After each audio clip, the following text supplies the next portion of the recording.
How could faith be a virtue? How could believing or not believing a certain set of statements be morally or good or bad? Isn't it like that great hero of the Reformation said, "Here I stand, I cannot do otherwise"? Hello and welcome back to Intermarifica, New Mexico, the channel where we look at questions of wonder from the perspectives of faith and reason, philosophy and theology. I'm your host, Daniel Kelly, and we're returning from a bit of hiatus here, but I just want to thank two very generous donors who wish to remain anonymous but who have helped us restart up the show, and we will be having some of their requested content in the show in the near future, so keep an eye out for that. And if you want to help us, if you enjoy this show and want to keep watching it, there's a link in the description. Go to our locals page and donate, because that's why we can start up again for another wonderful episode like this. Well, I hope you guys think it's a wonderful episode. So today what we're talking about is faith, and specifically people say that faith is a virtue. But in our normal understanding of faith, it really shouldn't be considered a virtue, because it's just, oh, I believe in God, okay, that's very nice. I think it's the conundrum we're put in is very well put by C.S. Lewis from his Mere Christianity, so I'm going to read just a little bit of that. I used to ask how on earth it can be a virtue, it being faith. What is there moral or immoral about believing or not believing a set of statements? Obviously, I used to say, a sane man accepts or rejects any statement, not because he wants to or does not want to, but because the evidence seems to him good or bad. If you were mistaken about the goodness or badness of the evidence, that would not mean he was a bad man, but only that he was not very clever. Okay, so there you have it. It's all like, people, how could faith be a virtue? It's just, are you smart enough to tease out this evidence of God's existence, or are you smart enough to figure out from people's witnesses or the historical witness that Jesus was God, different things like that? If you can't do that, how is that not virtuous? Is that just you being not very clever, as C.S. Lewis said? And here, I'm going to bring in some of the Catholic background in defining what a virtue is. So if we're asking what's a virtue, if faith is a virtue or not, and it is, then what is a virtue?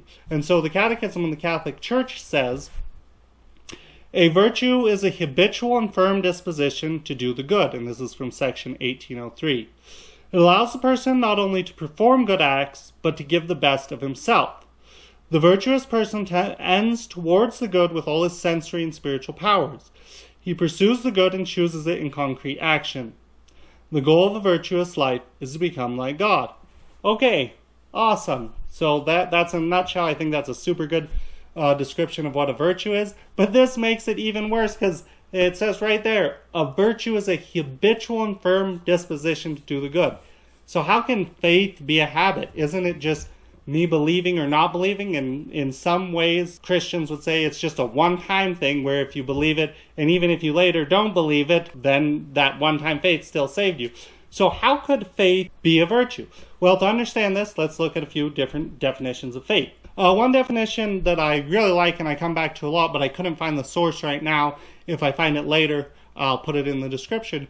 But somebody once told me that faith is acting like someone's there even when they're not there. So it's really good to think of faith like in a marriage that way, being faithful to your spouse. It's like, would my spouse want me to do this? And we see with God, our love of God is often compared in the Bible to faithfulness in a marriage. So I like that connection. This definition where faith is when we act like the person's there even when they're not there. So even when my wife's not physically with me, I'm still gonna act as if I'm married and all that good stuff. So I like this definition, but I don't think it's a really good workable definition for seeing how faith is a virtue. Like with that definition, we can see, it's a good habit that you always act that way. You always act as if that person's there even when they're not there. Okay, easy, problem solved. But most people don't think of faith in this way. That's a definition that I like a lot, but it's kind of doesn't really capture everything that people would want when they're talking about faith. So faith, when usually we're thinking about it, is usually connected to belief or knowing. And so belief, I'm going to use this discussion by this really good moral theologian, William Madison III. According to Madison, the belief is to cling to something as true without knowing it like for sure. For example, I know that 2 plus 2 equals 4. I don't have a choice about that. I know it. Once I understand the concepts of addition and 2 and 4, those concepts, I have no choice to just know 2 plus 2 equals 4. But belief is when I might not have that unshakable knowledge, like a mathematical certainty, and he gives some examples where we're going to count that as if it's true, even though I'm not mathematically certain. So we do this all the time. Most of our knowledge is that way because of efficiency. Like, for example, if I wanted to empirically verify that water is made out of 2 hydrogen, 1 oxygen molecules.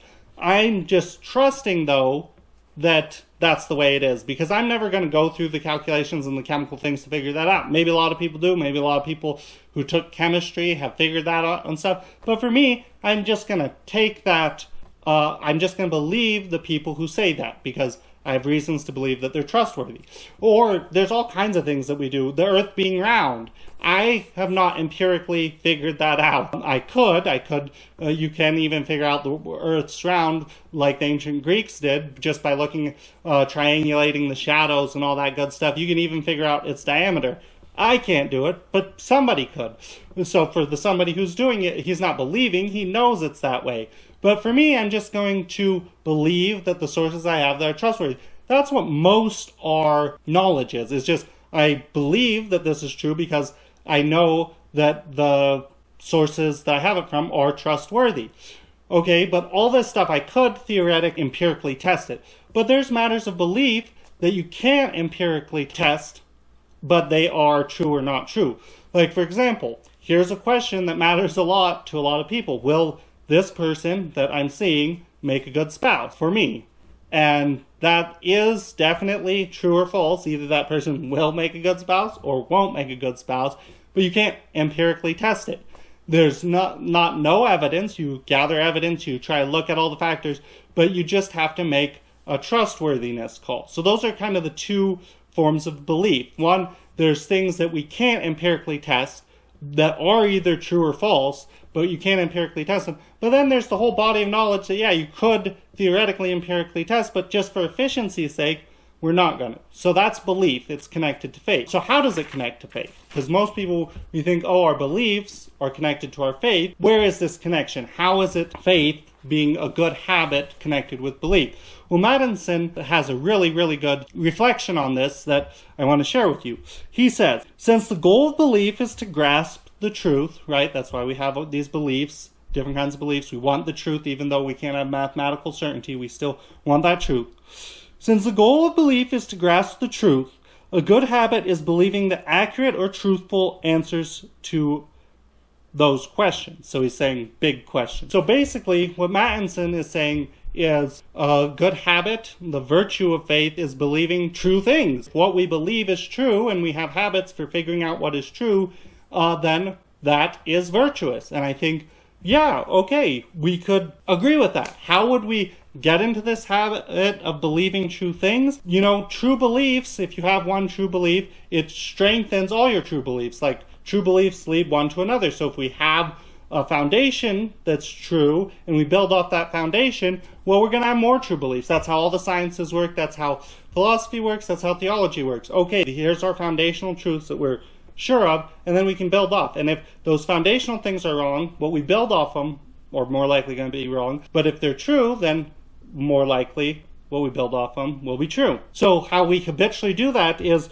we need to make good habits of critical thinking, looking at all the evidence, using the best methods to get right. Okay, that's awesome. And we can see how that's a virtue. And what I really like about this definition and this look at faith is, hey, it excludes this attitude that a lot of people have.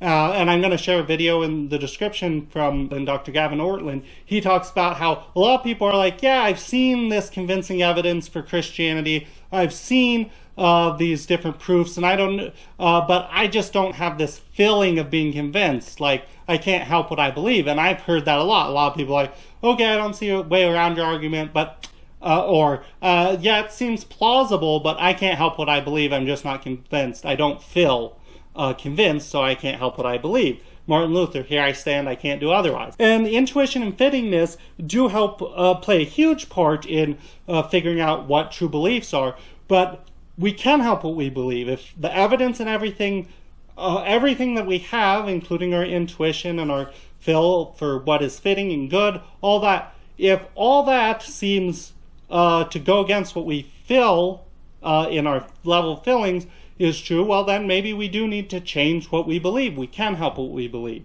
So that would be part of the good habit of believing what is true. However, this definition of faith is the habit of believing what is true, the virtuous habit of believing what is true, is not really, it sounds very scientific, very kind of dry, not what most people would mean when they're thinking about faith. They're like, I can see how that's a virtue, but I'm not really sure how that's faith. That's fair. I'm going to make a connection. How this could be easier to see, I'm going to make a real quick connection, but then go to a different definition of faith. Christianity, Christian faith, is founded upon a relationship with Jesus, somebody that we trust. Remember, belief is picking who's trustworthy, who's not, and I believe them.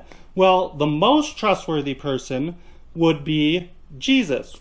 So if we build on that foundation, our trust in Him, as the foundation for all our other beliefs, then they're more likely or completely likely to be true. That's what theology is. If we have good reason to believe that Jesus is God and is the way, the truth, and the life, if He is truth itself, then building off that foundation is more likely to give us true beliefs. So there's a little connection of how this definition of faith connects to what most people would think of as, faith is a relationship with Jesus.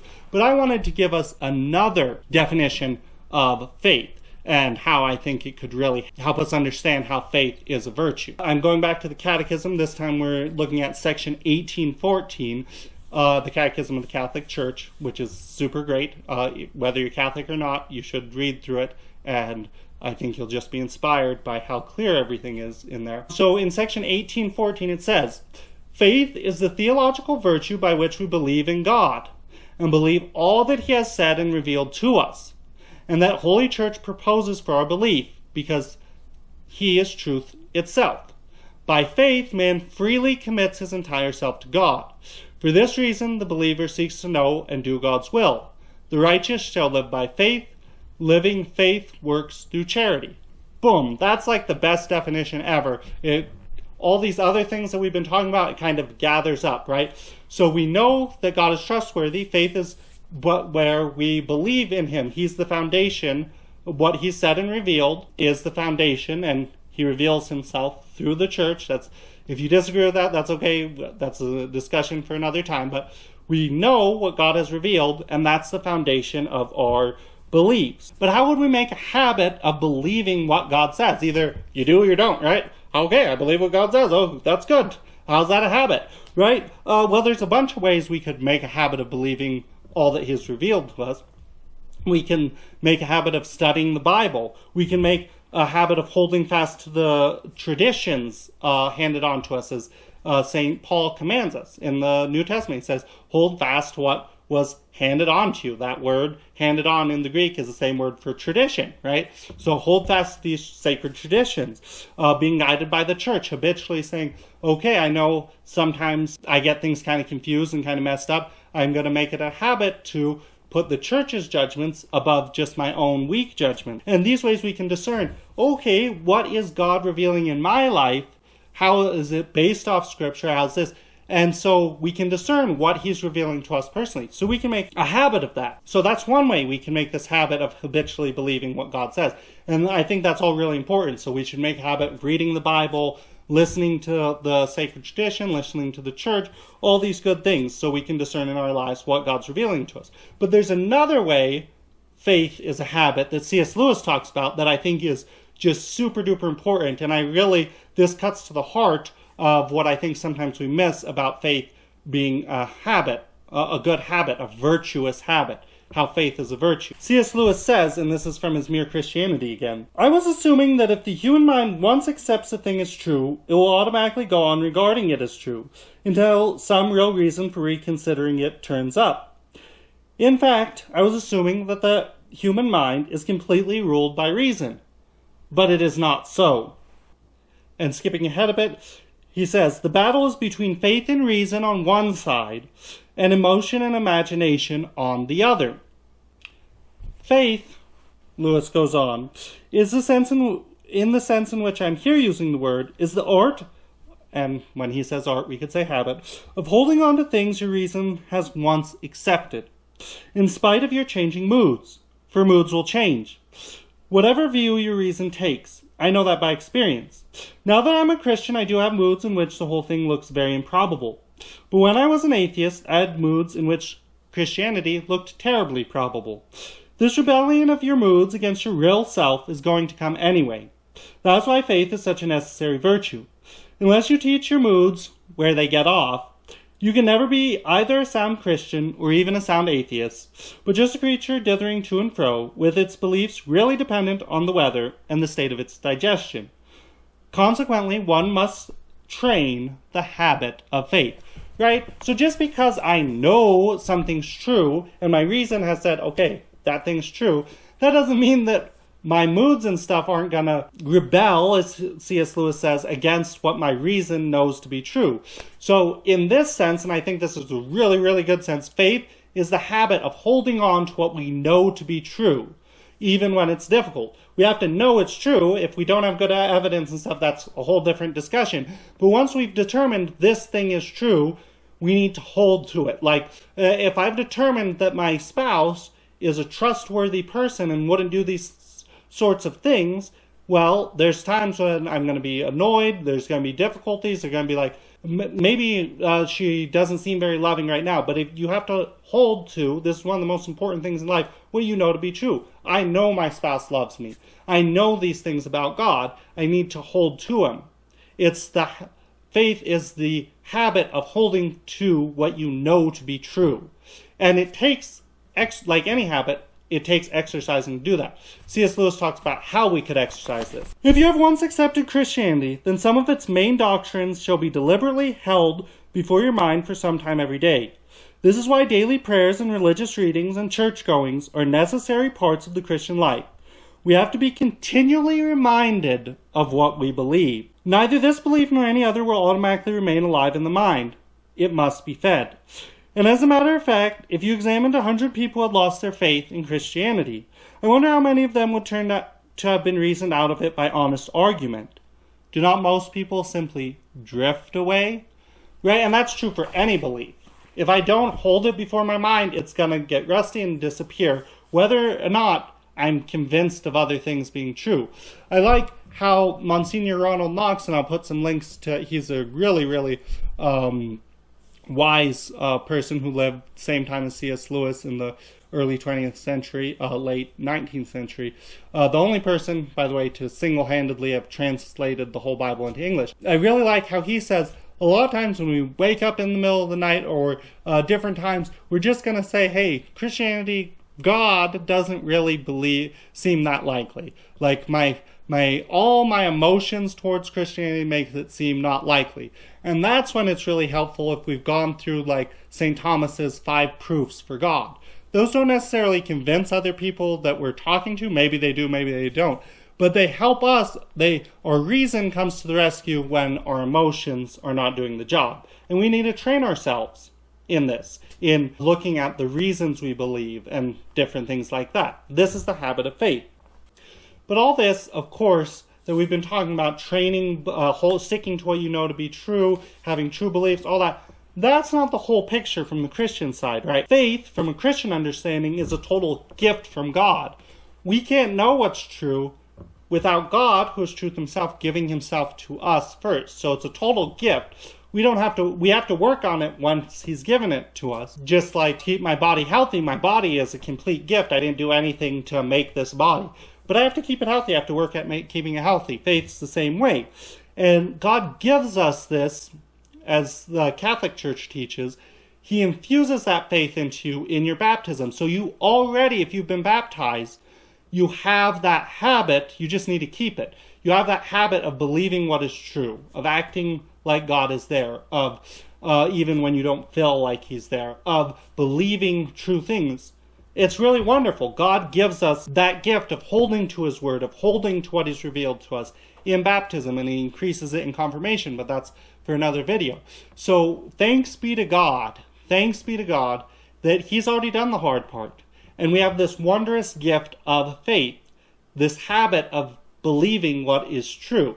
So let's exercise that and grow in our faith. Ask God to give us more faith. We should pray. God's just waiting to give us all these good things. And if we pray for these habits, these good habits, that's what virtues are, good habits, He is going to give them to you. So remember, faith is the first of 3 theological virtues. There's faith, hope, and love. And we'll look, those other 2, it can seem hard to say, how is hope a habit? Like, how's it a habitual, morally good thing that you're doing? Or love, it's easier to see. Well, and maybe we'll cover those more. But I think from going through this examining faith, we can see how we can be habitually faithful and virtuous.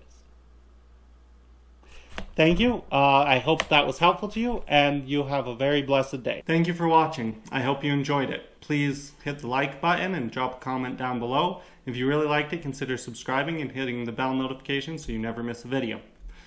If you want to help me produce more great videos just like this, please support me on Locals. There's a link in the description, and that you'll get all sorts of good benefits for being a part of our Locals community, and you'll help me produce these great videos. Thank you so much.